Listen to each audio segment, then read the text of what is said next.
ಜಿಲ್ಲೆಯ ಬೇತಮಂಗಲ ಪೊಲೀಸ್ ಠಾಣಾ ವ್ಯಾಪ್ತಿಯಲ್ಲಿ ಬರುವ ಪ್ರಸಿದ್ಧ ಬಂಗಾರ ತಿರುಪತಿ ನೇತ್ರ ವೆಂಕಟರಮಣ ಸ್ವಾಮಿ ದೇವಾಲಯದಲ್ಲಿ ಈ ಘಟನೆ ನಡೆದಿದೆ. ಮುಜರಾಯಿ ತಹಸೀಲ್ದಾರ್ ಶ್ರೀನಿವಾಸ ರೆಡ್ಡಿ ಹಾಗೂ ಕಂದಾಯ ಇಲಾಖೆಯ ಹಿರಿಯ ಅಧಿಕಾರಿಗಳ ಸಮ್ಮುಖದಲ್ಲೇ ದೇವಾಲಯದ ಉಂಡಿ ಎಣಿಕೆ ಕಾರ್ಯ ಭರದಿಂದ ಸಾಗಿತ್ತು. ಇಷ್ಟು ಜನ ಅಧಿಕಾರಿಗಳು ಕಣ್ಣಿಟ್ಟು ನೋಡುತ್ತಿದ್ರು. ಅಲ್ಲೇ ಇದ್ದ ದೇವಸ್ಥಾನದ ಸಿಬ್ಬಂದಿ HR ಮಂಜುನಾಥ್ ಎಂಬಾತ ಯಾರಿಗೂ ತಿಳಿಯದಂತೆ 2100 ರೂಪಾಯಿ ಹಣವನ್ನ ಎಗರಿಸಿದ್ದಾನೆ.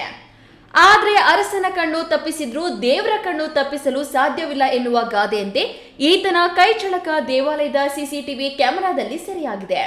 ಹಣ ಎಗರಿಸಿ ಅದನ್ನ ಪರಿಶೀಲಿಸುತ್ತಿದ್ದ ಮಂಜುನಾಥ್ನ ಲೀಲೆ CCTVಯಲ್ಲಿ ಸ್ಪಷ್ಟವಾಗಿ ಸೆರೆಯಾಗಿದೆ. ಸದ್ಯ CCTV ದೃಶ್ಯಾವಳಿಗಳ ಆಧಾರದ ಮೇಲೆ ಮುಜರಾಯಿ ಅಧಿಕಾರಿಗಳು ಮಂಜುನಾಥ್ನಿಂದ ಕದ್ದ ಹಣವನ್ನ ವಶಕ್ಕೆ ಪಡೆದುಕೊಂಡಿದ್ದು ಆತನ ವಿರುದ್ಧ ಕಠಿಣ ಕಾನೂನು ಕ್ರಮ ಕೈಗೊಳ್ಳಲು ಮುಂದಾಗಿದ್ದಾರೆ.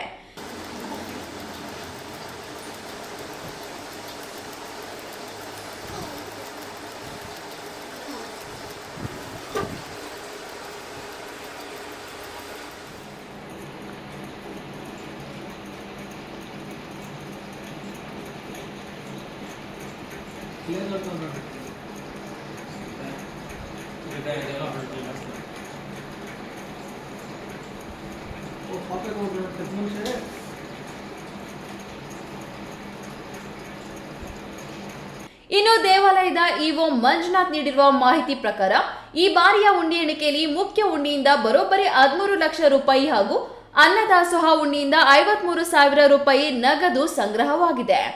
ಇನ್ನು ಭಕ್ತರು ಕೋಟಿ ಕೋಟಿ ಭಕ್ತಿಯಿಂದ ಸಮರ್ಪಿಸಿದ ಹಣದಲ್ಲಿ 1000 ರೂಪಾಯಿಗಳಿಗೆ ಆಸೆ ಬಿದ್ದು ನೌಕರನೊಬ್ಬ ಈಗ ಸಸ್ಪೆಂಡ್ ಆಗುವ ಭೀತಿಯಲ್ಲಿದ್ದಾನೆ. ಸತೀಶ್, ಈ ನ್ಯೂಸ್ ಟಿವಿ, ಕೋಲಾರ.